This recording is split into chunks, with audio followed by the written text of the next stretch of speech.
It's sort of, I think it's reflective, your perspective is reflective of how much leftism is sort of kind of buried in the heart of libertarianism in some ways, because what we see, if you can kind of step outside of the 19th and 20th century perspective and interpret modern populations from a fundamentally pre-modern sense, you will see that they're obsessed with autonomy, and they're obsessed with essentially atomization, and autonomy and atomization really go together and are the same kind of process. And so your sense, for example, when you're dealing with like a police officer, of inherently wanting to resist that authority, that would be seen by more traditional societies as a very pathological kind of bias or way to approach that situation. And I would sort of advise two things. One is that I think sort of historically it looks bad. Secondly, it's like, it was at a Dave Chappelle or a Chris Rock skit, like how not to get your ass beat by the police.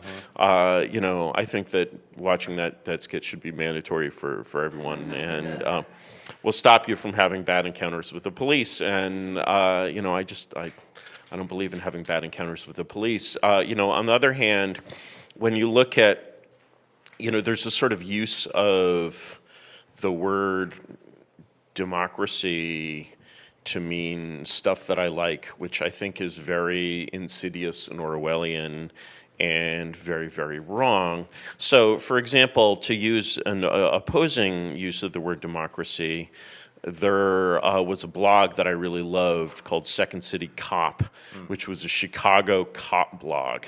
It was amazing. It was the true voice of people who actually work in the police. It was run by cops. All the commenters were cops.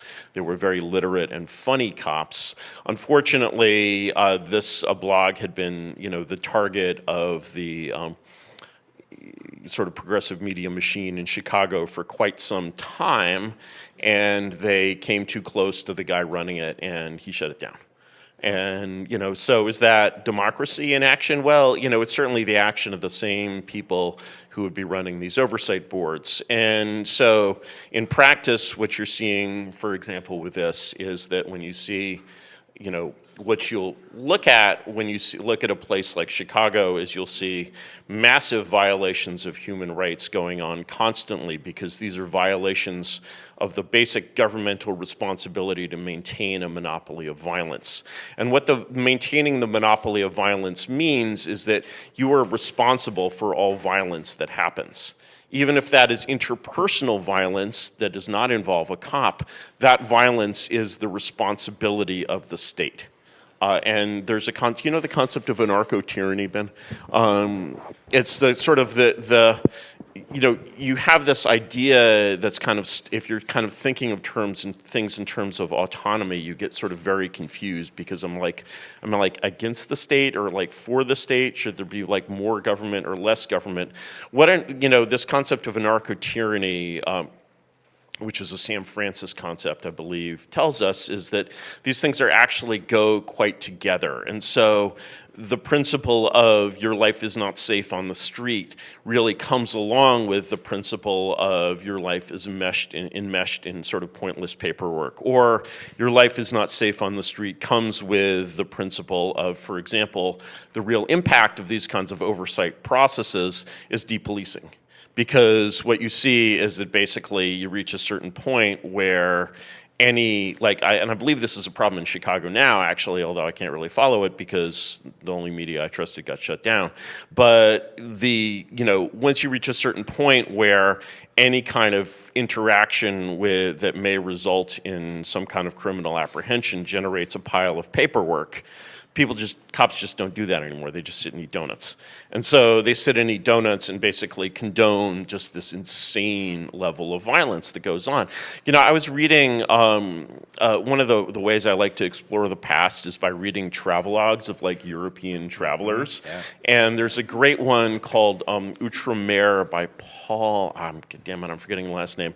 And he travels to Chicago in the 1890s, and he's really disturbed, basically, as a modern Victorian European coming to America, because he's heard that sometimes there are robberies within the city limits of Chicago, even in the daytime. This is something that is unheard of in like a major Victorian city. These places were as safe as Tokyo is now. And so, you know, we see this massive, you know, decline in standards of public order and massive like flight of people from violence.